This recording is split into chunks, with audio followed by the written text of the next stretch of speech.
Es una técnica, vos sabés, que tiene muchos años. Quien ha sido el máximo difusor a nivel mundial es el doctor Brian Weiss, que es quien más prestigio le ha dado a la técnica. Está enmarcada dentro de lo que son las psicoterapias breves. Y siempre hago esta aclaración porque la gente, cuando piensa en psicólogo, piensa, muchos años, voy a tener mucho tratamiento, muy largo, mucha plata invertida. Claro. Bueno, esto está dentro de, es una herramienta más, como hay muchísimas en psicología, por suerte, y está enmarcado dentro de lo que son las psicoterapias breves. O sea que tiene un objetivo puntual por el cual las personas consultan. Muchas veces no existe una idea o una formulación tan clara, por lo menos el paciente no llega con una idea muy clara, pero sabe que hay algo que quiere descubrir, que quiere conocer de sí mismo, y a partir de esto se instala la propuesta de una terapia de regresión. ¿Quiénes llegan? ¿Quienes quieren conocer algo de sí? ¿Quienes quieren resolver? ¿Qué podemos trabajar con esta terapia? En realidad, como posibilidades de trabajo, admite muchísimas. Desde fobias, miedos, depresiones, cualquier tipo de malestar psíquico puede ser abordado con esta terapia. Generalmente, en mi caso particular, sobre todo porque tengo muchos años de ejercicio en lo que son las terapias más tradicionales, digamos, tengo más de 20 años de ejercicio como psicoanalista.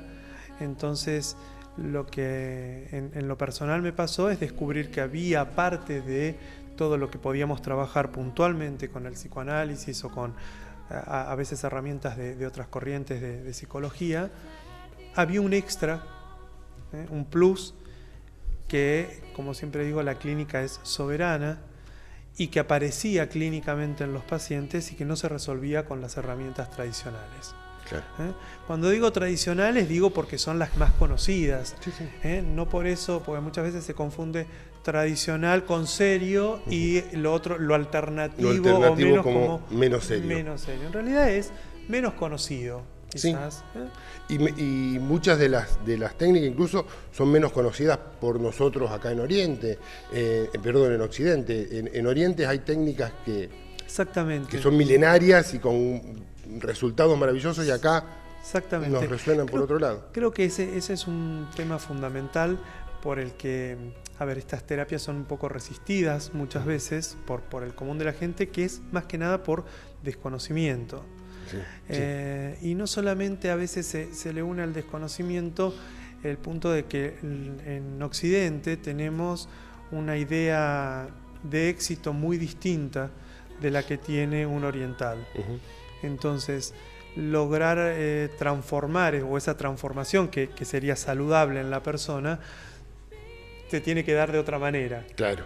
Entonces, a veces uno habla de esto, hablas de... Siempre me dicen, ¿usted qué recomienda? ¿Usted es licenciado? Mira, el yoga te hace bien, es sano. Sí, es sano. La meditación te hace bien, perfecto. ¿Te hace bien ir a natación? También, bienvenido sea. ¿Te hace bien reunirte con tus amigos y tomarte unos mates, una cerveza? Perfecto. El punto es que los seres humanos somos complejos, sumamente variopintos, y está bueno que sumemos en lugar de restar. Claro. Creo que Occidente comete un error cuando segrega lo que desconoce. Y a partir de ahí creo que es gran parte del malestar que tenemos los occidentales. Sí, absolutamente. Nos vamos como separando de nuestra propia esencia en función de lo que en realidad es sumamente finito. Sí. Y esto es lo que justamente aparece en la clínica, por la cual uno, volviendo a tu pregunta, hay un momento en el que se le propone al paciente esta técnica como para tratar de descubrir ese plus, ese algo que con lo tradicional no logramos resolver. También hablamos de, hacemos hincapié en el programa que antes se decía terapias alternativas, y nosotros hablamos de terapias complementarias.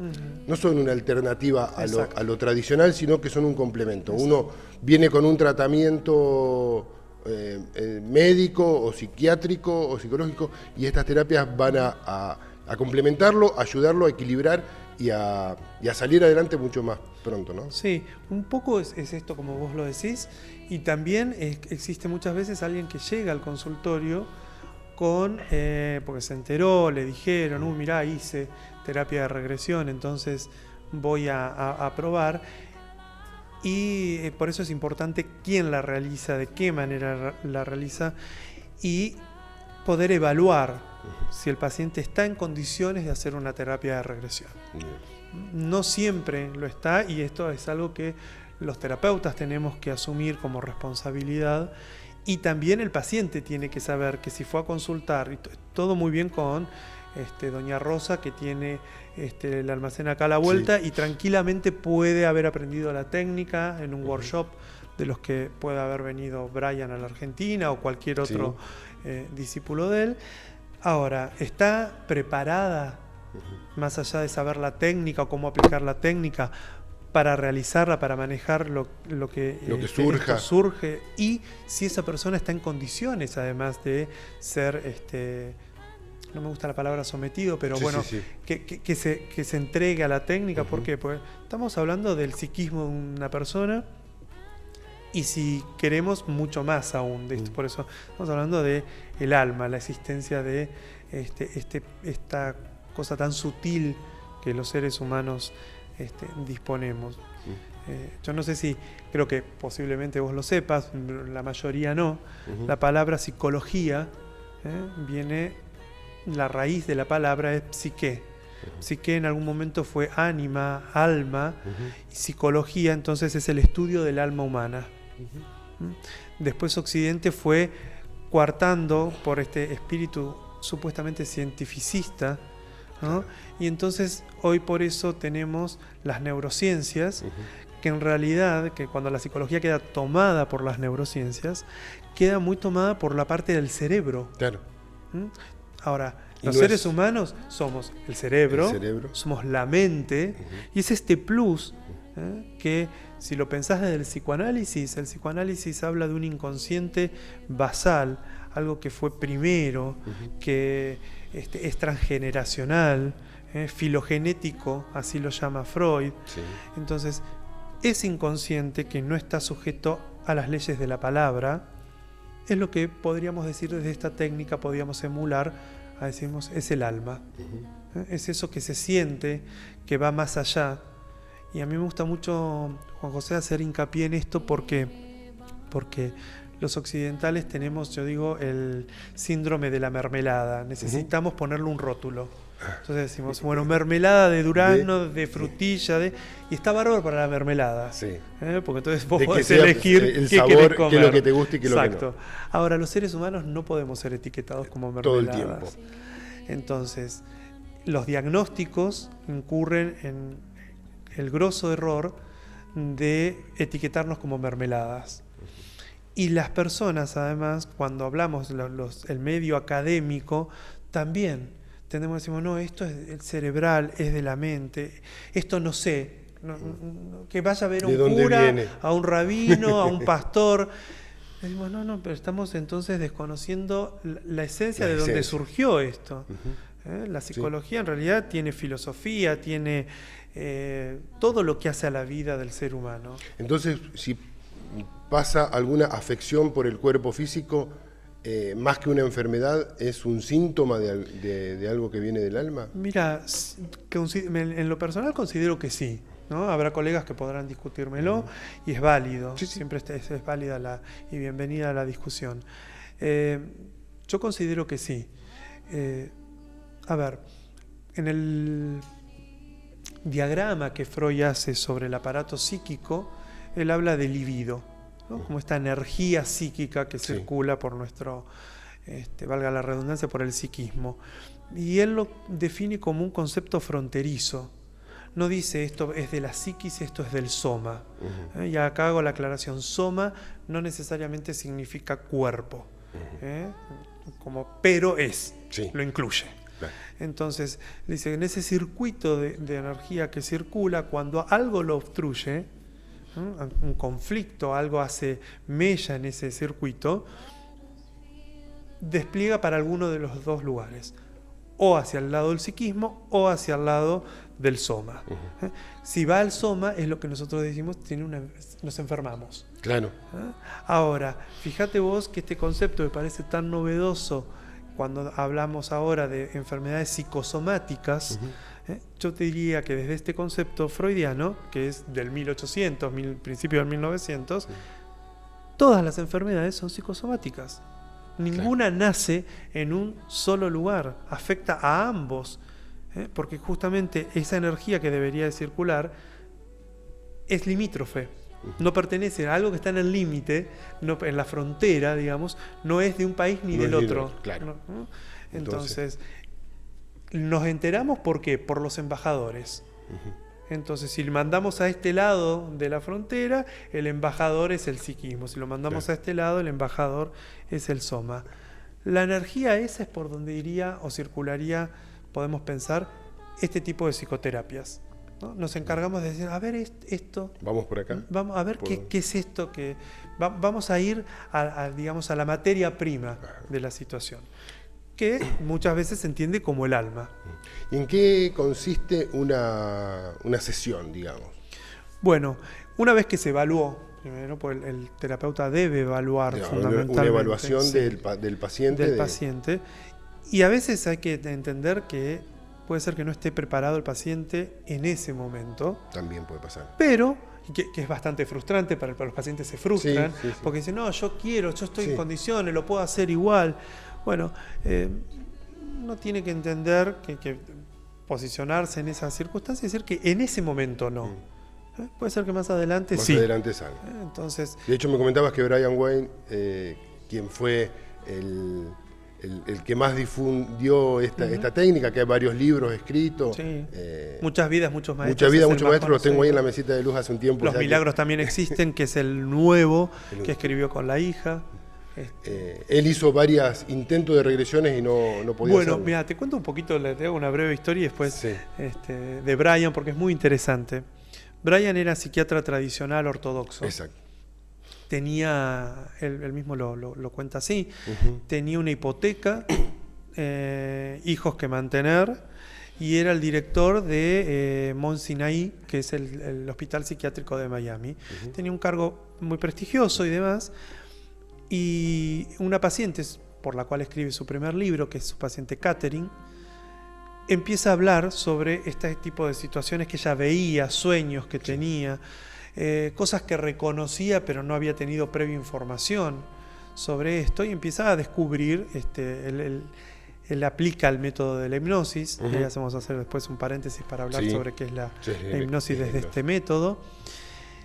Y bueno, él un poco empieza a descubrir, digamos, la clínica le empieza a informar a él, como suele sucedernos siempre a los profesionales, de por dónde tenemos que ir. El punto es que él no se atrevía a decirlo porque pensaba, si a mí me echan del hospital, ¿no? Se decía a sí mismo, ¿con qué pago la hipoteca? Bien. Y era muy probable en ese momento. Y era muy probable, y de hecho no lo echaron, pero le pidieron que se vaya. Se fue. Y él escribe un libro que, dicho en los términos de la mujer de Brian, dice que si no lo escribía él, lo escribía ella, porque se le imponía de alguna manera toda esta situación. Con lo cual, esto que vos decías, ¿qué se hace? Bueno, se hace un poco de lo que es terapia de regresión. Primero se regresa a la infancia del paciente. Sí. El paciente acá los argentinos, y ya no, en Argentina por la ley no podemos decir que hacemos hipnosis los psicólogos, no podemos hacer hipnosis. Sí, los médicos están habilitados para hacer hipnosis.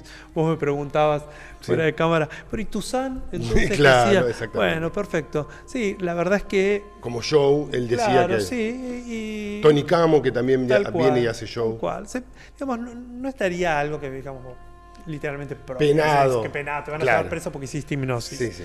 Sí. Pero, digamos, no estaría permitido.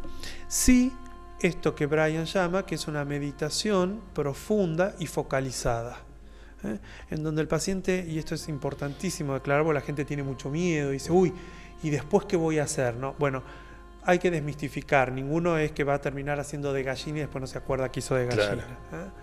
esto no, eso es del show business. Eso es show. Esto no es así. ¿Y es real ese show? ¿Existe eso?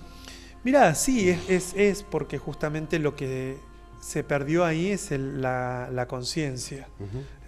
En esta técnica no, el paciente siempre está consciente. Bien. Tiene un grado de conciencia alterado, sí. Es lo que hace que muchas veces, si personas que llegan más profundamente o que el que puede llegar profundamente en la técnica, no reconozca luego cuando se le da la desgrabación o la copia. Yo dije eso, Claro. ¿en qué momento dije eso? O cuando lo dice, ay, sí, yo había dicho esto, no lo tenía Pero no lo registro. tenía presente. Bueno, es porque la conciencia justamente es la que más distrajimos, Claro. para poder llegar a esto más profundo del psiquismo. Exacto. Y hay que hacer la aclaración si son recuerdos o tiene que ver con otra cosa. Bueno, para la técnica en sí, poco cuenta. Claro. Entonces uno le aclara siempre al paciente, se le aclara que no importa si es un recuerdo efectivamente acontecido, si en realidad es producto de su imaginación. Está. Exactamente, es esto. Está Y es dentro bueno de la trabajarlo. persona.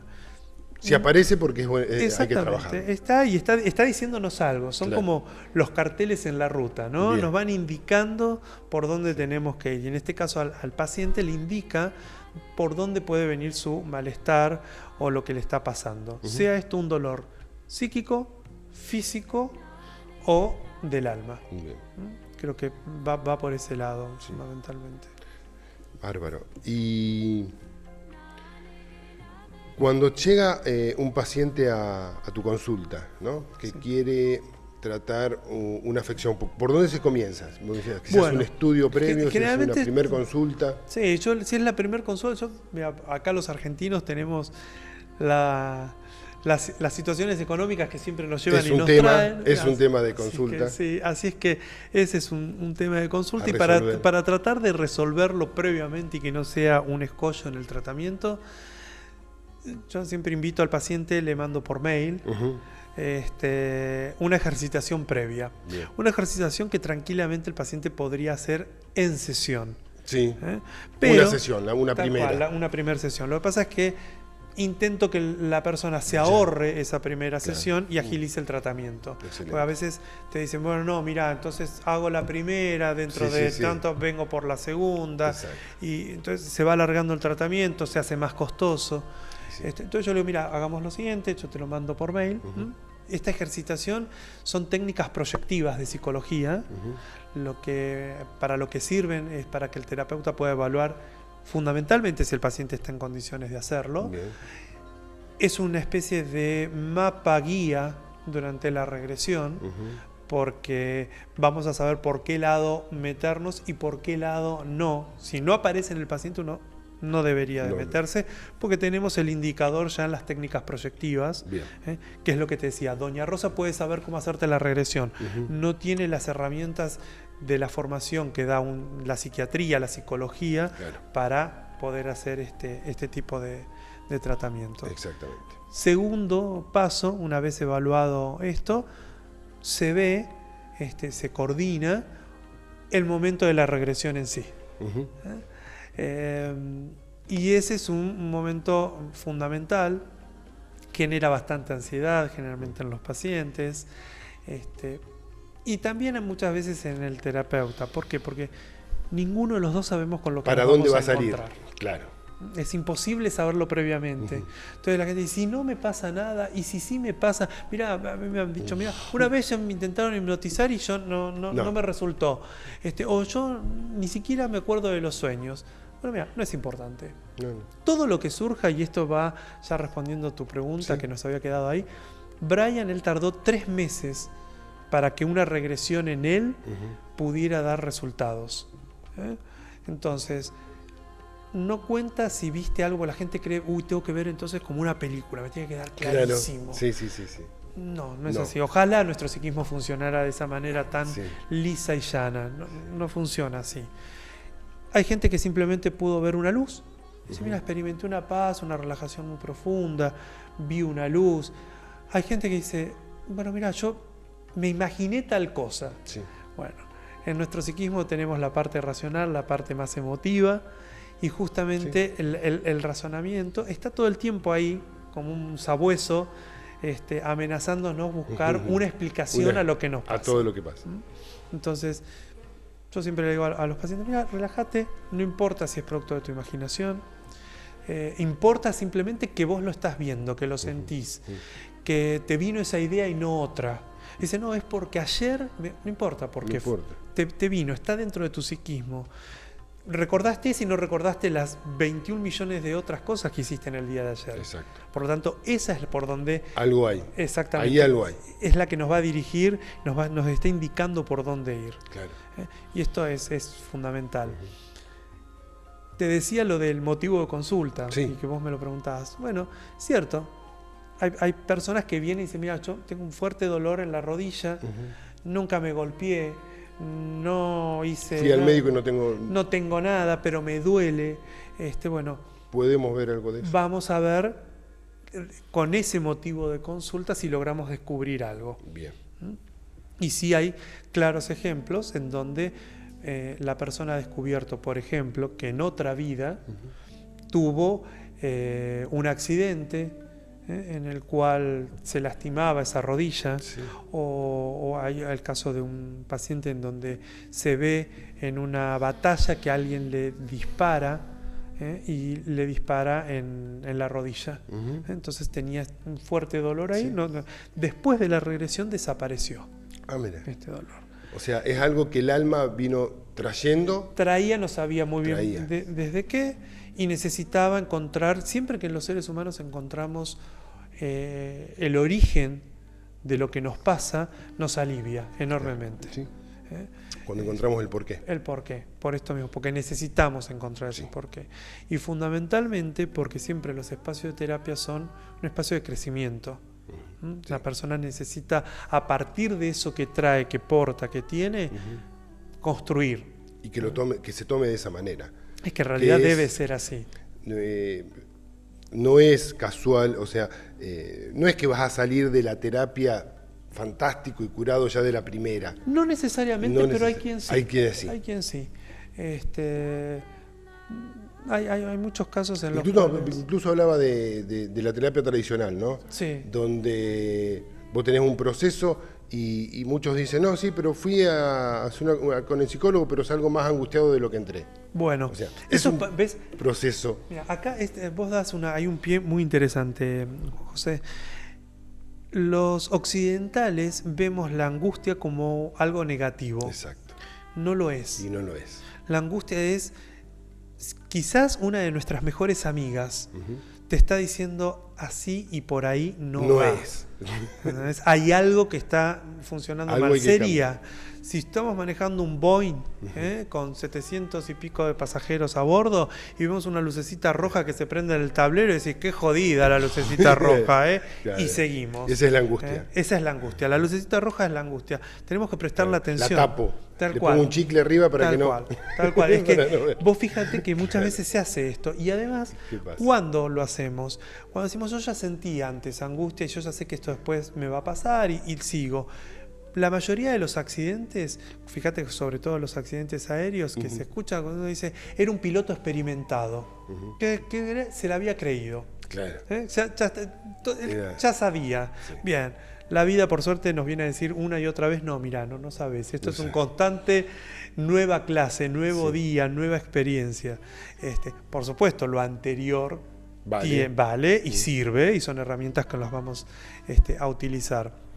Pero la angustia, fundamentalmente, es un motor, debería ser un motor para que mejoremos, no para que la combatamos. Bienvenida a la angustia. Entonces.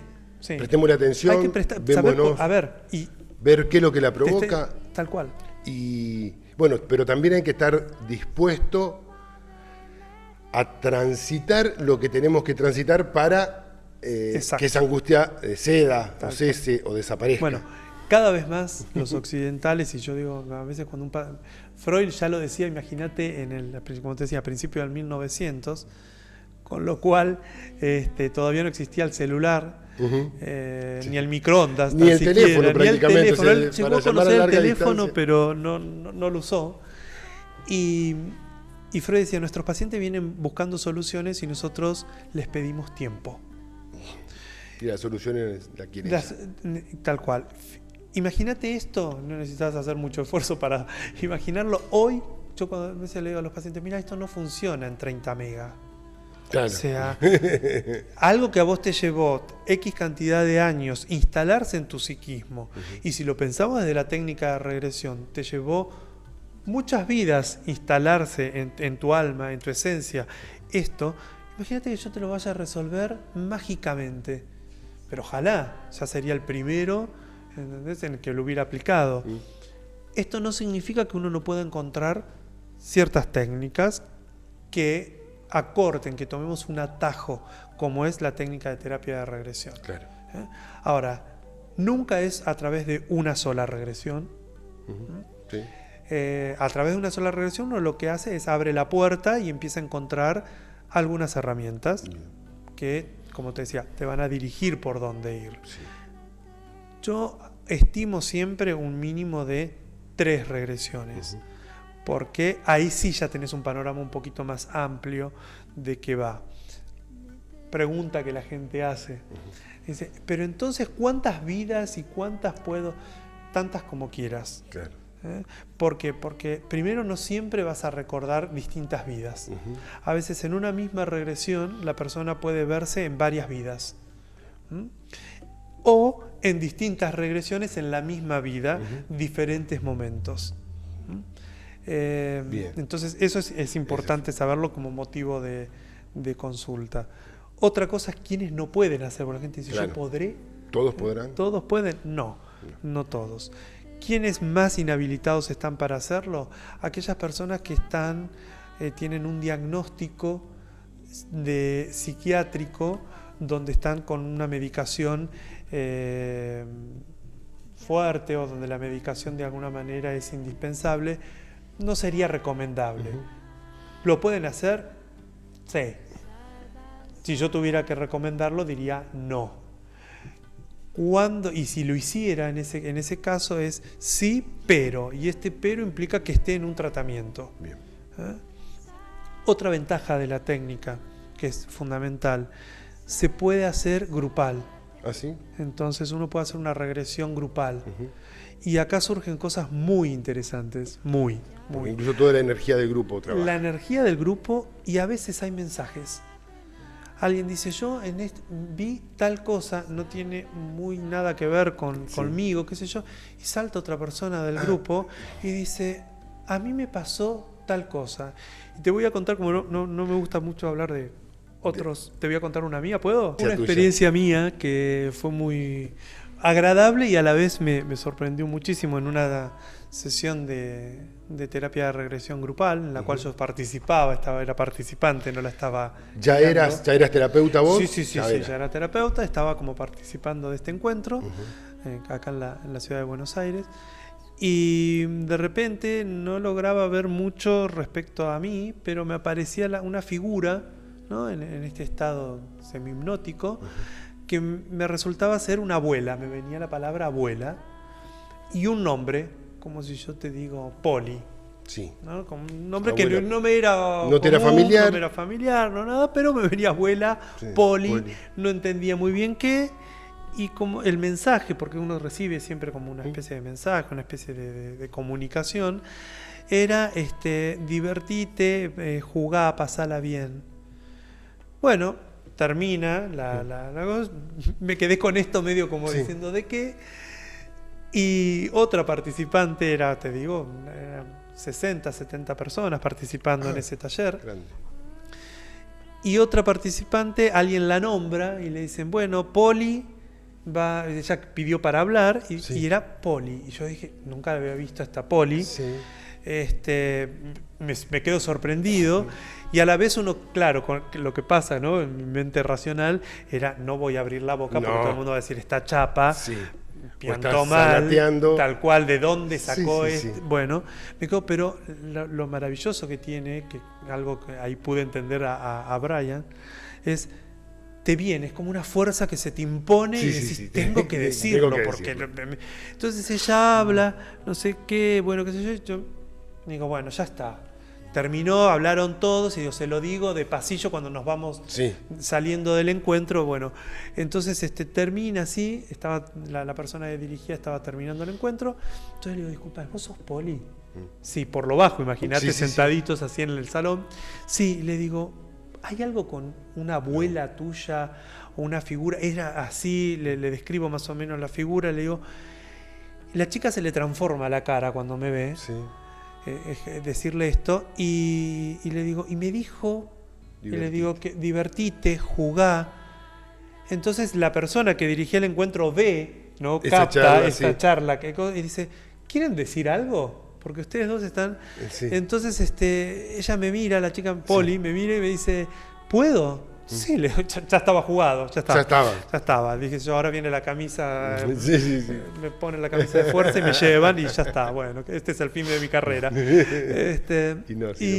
Claro, y ella dijo, mira, en mi regresión se aparece mi abuela, pero inmediatamente se va y no la puedo volver a contactar durante la regresión. Y yo vine preguntando algo que le quería preguntar a ella, si lo que estoy haciendo estaba bien, porque mi profesión, bueno, ella era docente, bueno, y él me acaba de decir que vio a mi abuela, la figura que describe es mi abuela, y la respuesta a lo que yo preguntaba. Bueno, esto pasa, digamos, en las grupales, por lo tanto es muy movilizante porque es lo mismo, como en la individual uno no sabe qué va a pasar, tampoco sabes en la grupal.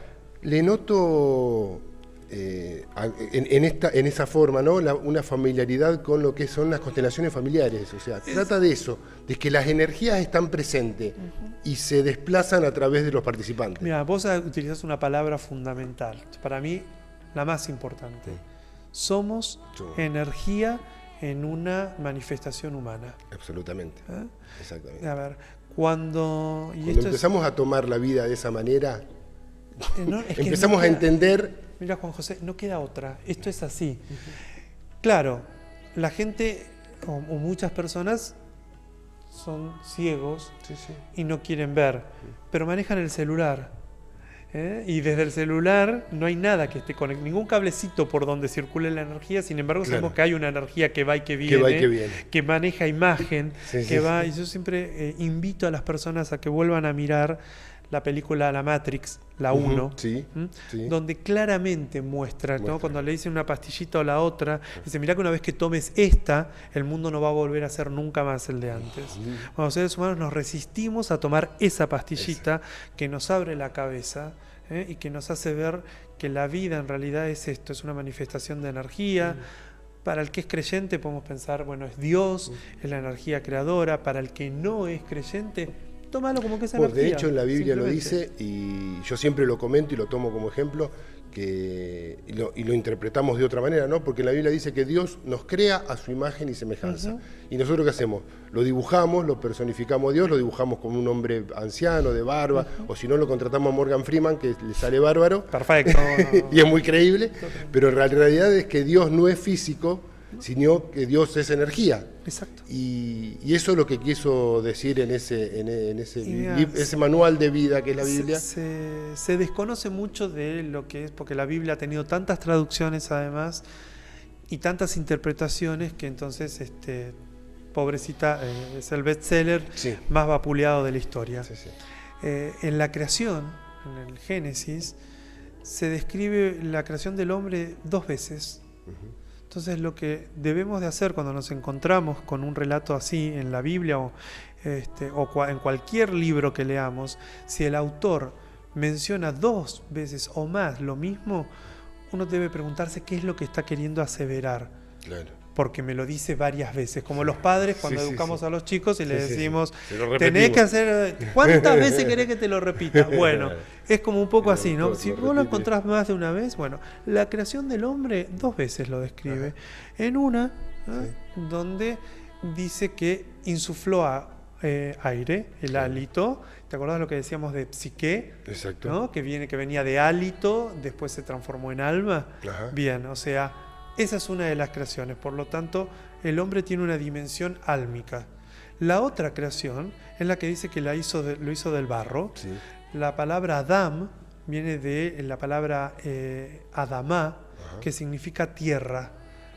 Esto significa que también desde la corriente evolutiva, que dice que provenimos de África y venimos del simio, bueno, yo no vi muchos simios de piel rubia, por lo tanto el color es el color tierra. Las razas semitas serían propiamente las más cercanas a esto, pero lo importante de destacar acá es que hay dos creaciones, dos maneras de describir la creación del hombre. O sea, el hombre tiene esta cuestión... O dos partes de la misma creación. Exactamente, es ambas. Alma y cuerpo. Alma y cuerpo. ¿Qué es lo que nosotros hacemos muchas veces en la clínica? Desconocemos esto. Nuestra medicina actual está sesgada. Sí, sobre todo la más tradicional hace un tiempo atrás. Ahora tenemos está una empezando apertura. a abrirse un poco. Pero siempre se trató las enfermedades como cuerpo físico y únicamente desde lo físico. O sea, tomá este remedio, hacé este tratamiento. ¿Y qué pasaba cuando el médico no encontraba nada físico? Le decía, anda a ver al psicólogo. Anda a ver al psicólogo. Claro. Bueno, es una locura que tiene pasa este por la tipo. cabeza. Sí, no debe haber nada más. Exacto. Bien. Creo que esta apertura de la cual vos hablás, habla justamente, nos viene a decir, mire señor, esto por como iban no es así. Tienen que abrir la cabeza, tener una mirada más amplia.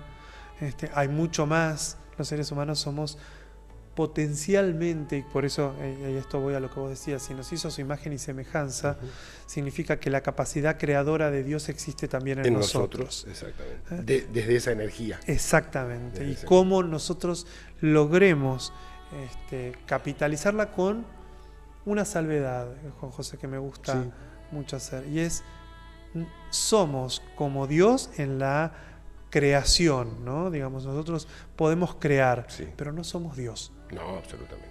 Somos una parte, si se quiere, de eso creativo, y tenemos un potencial enorme. O sea, somos Dios desde lo álmico o desde lo energético. Exactamente. Pero no desde esa chispita divina. No desde lo terrenal. Tal cual. No desde lo físico. Tal cual. Lo físico, nuestra máxima... Que ahí después ya se disputan en nuestra alma con nuestro ego. El tema es ese, el ego. Claro. El ego. Cuando metemos el ego con en nuestra el medio, mente y nuestro ego. Entonces decimos, no, suponemos que tenemos que ser de tal o cual manera. Bueno, sí y no.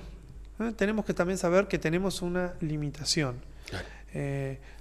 Decía el otro día en una columna de psicología qué importante que es saber nuestras limitaciones y pensar que las limitaciones son de momento, no necesariamente son a perpetuidad. Si a cualquiera de nosotros hoy nos dicen que no hicimos nunca alpinismo, nos dicen, che, anda a escalar el Aconcagua, y yo creo que a los primeros 2 metros de subir estoy agitado todo, y digo, no, evidentemente el alpinismo no es para mí, me frustro. Ahora, si yo me entreno y puedo mirar esto en perspectiva, voy a saber que posiblemente más adelante sí lo pueda hacer. Bueno, con la técnica de terapia de regresión es lo mismo.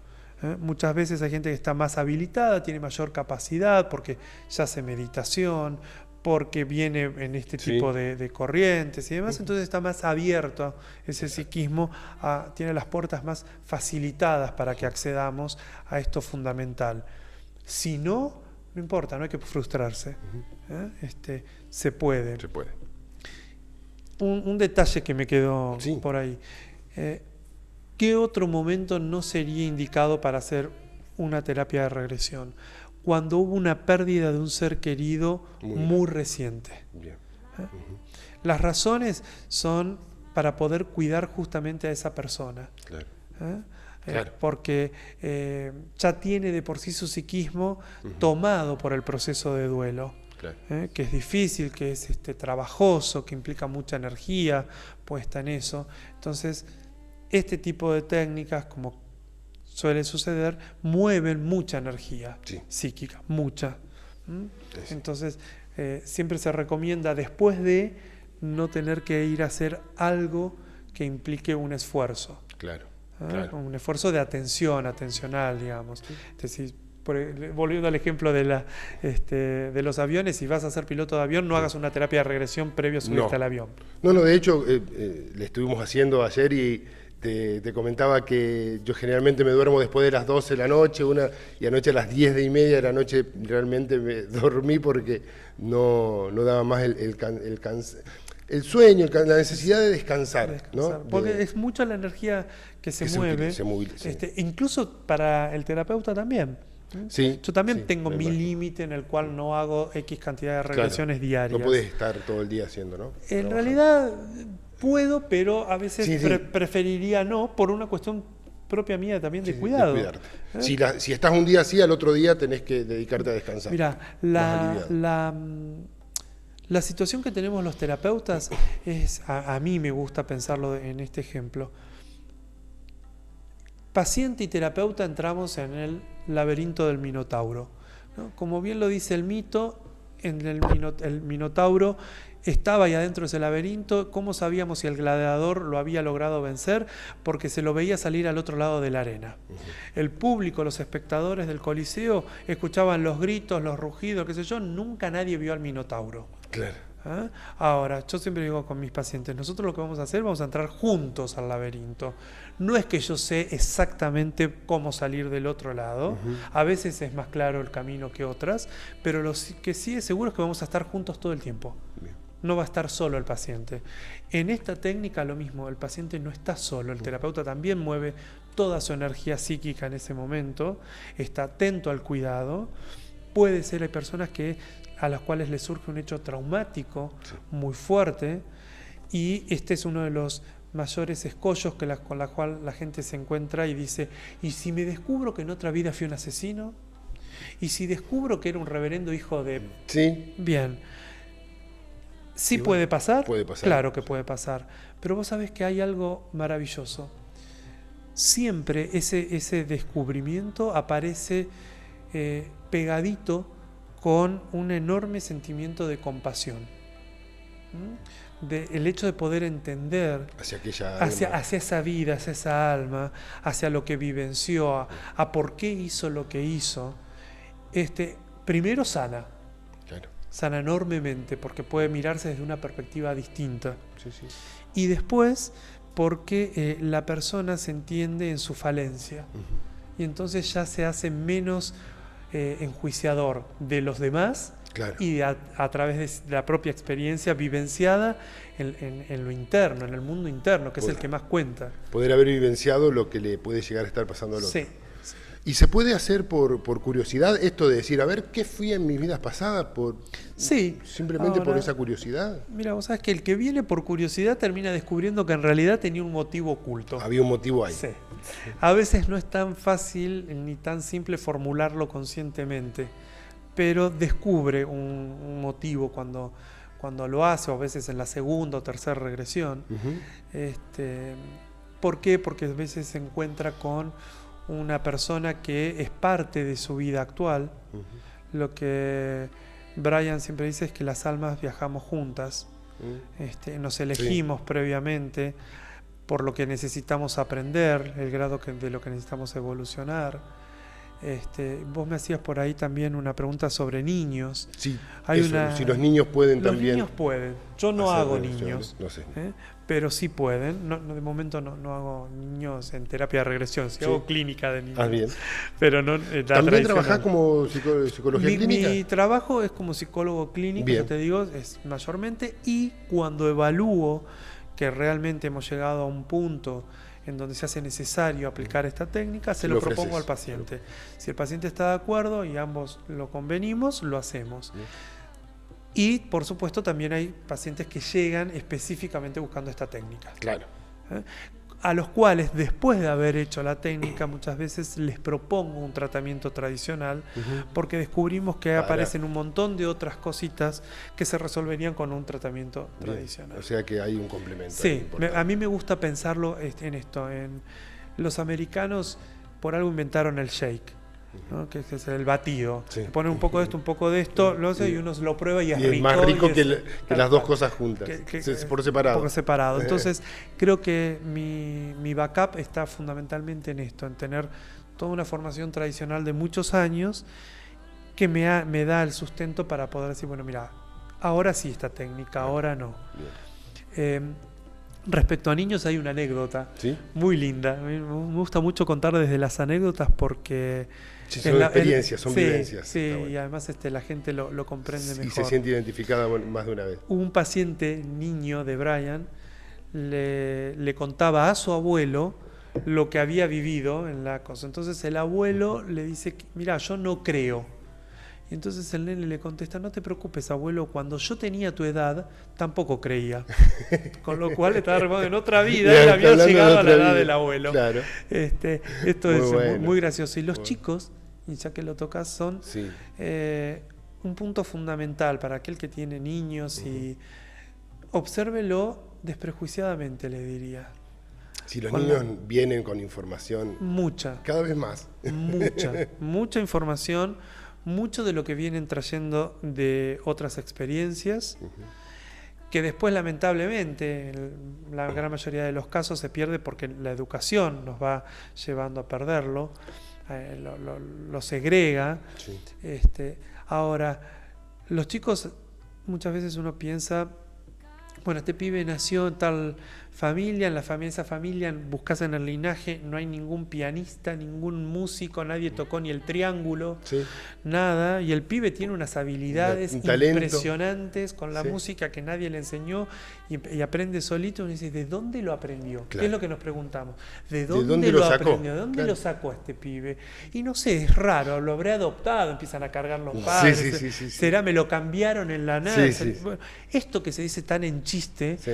es dato de la información que después nosotros la ponemos en el tarrito de la basura y lo tiramos. Claro. Y es como si tirábamos la verdadera joya de la familia. Claro. ¿Por qué? Porque ese chico nos está diciendo, mirá, en otra vida yo hice esto, lo aprendí en otro momento, por eso y ahora lo traigo traigo ya. y lo sé. Claro. ¿Por qué? Porque también podríamos decirlo a alguien, un genetista podría decirnos, no, mirá, porque está en los genes. Perfecto, en esos genes que tienen esa información. Si vos buscás, como dice Freud, nos invita a los terapeutas freudianos a buscar hasta la 4ª generación, y vas hasta la 4ª generación y no hay nada, encontraste nada. ¿de dónde le vino? Y uno empieza a preguntar, y a veces se puede ir porque hay familias que por suerte tienen un árbol genealógico muy bien datado, Sí. y uno le pregunta y dice, no, mirá, nosotros venimos del conde de no sé qué cuerno, de no sé qué, y no hay ninguna información que nadie haya sido músico. Bien. Entonces, hay que prestar mucho atención a esto de los niños. Y si le reprimen que sea músico, Probablemente van a generar a alguien con un grado de frustración. o probablemente el chico mismo practique la música durante un tiempo y después ya no. Es que por ahí no es algo que No es tenga su misión. El punto es, no tenemos que, o mejor dicho, invitaría a tener la menos cantidad posible de juicios sobre esto y prejuicios. Puede decir, no, la gente dice... Va a ser ya que sabe que sea músico. ¿no? Exactamente, Tampoco es necesario. exactamente. Mirá, vos me preguntabas el otro día y me decías cómo llegué a la psicología. Sí. Mi primer contacto fue creo que nací y después del partero ya había un psicólogo esperándome, tenía sesión. Sí.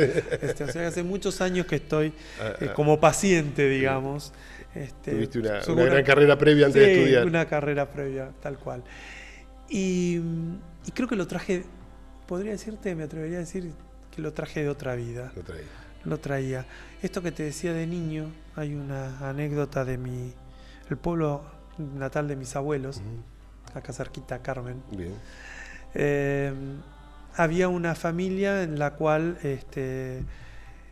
yo ya cuando conocí la casa esa familiar era una casa abandonada. Ajá. Y lo que me decían es que la dueña de casa se había vuelto loca y estaba internada en un loquero, así lo decían, en un loquero en Rosario. Claro.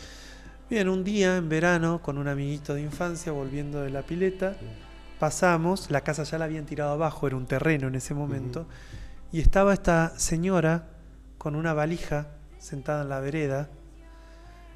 Me emociona, mirá, porque es un recuerdo muy fuerte. Sí.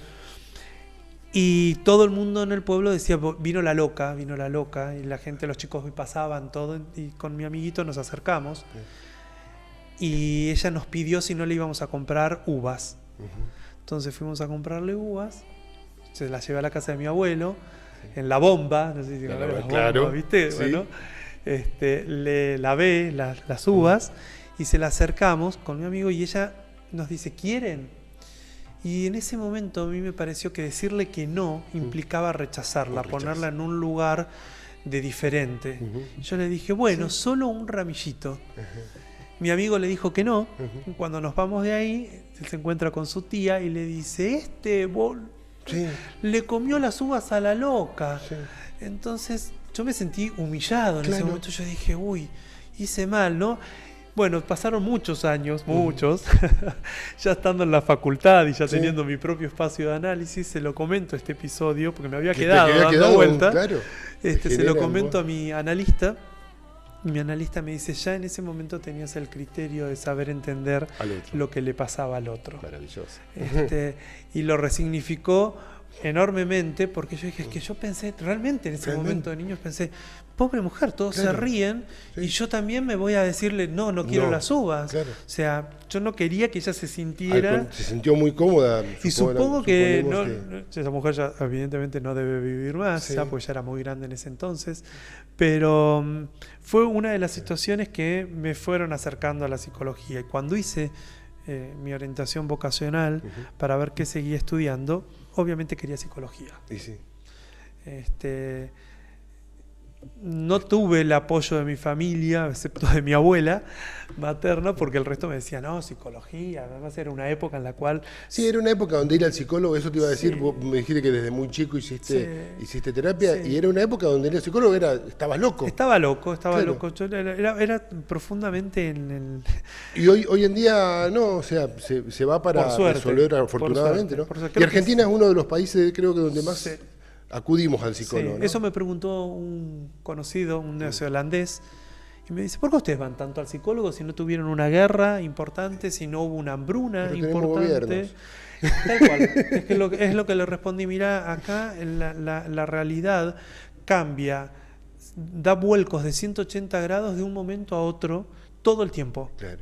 Esto hace que nuestro psiquismo tenga que readaptarse en situaciones vitales, todo el tiempo. Sí. Por lo tanto, necesitamos todo el tiempo de esto. Además, creo que somos un pueblo que se hace pregunta. Lo importante no son las respuestas, son que nos podamos hacer preguntas.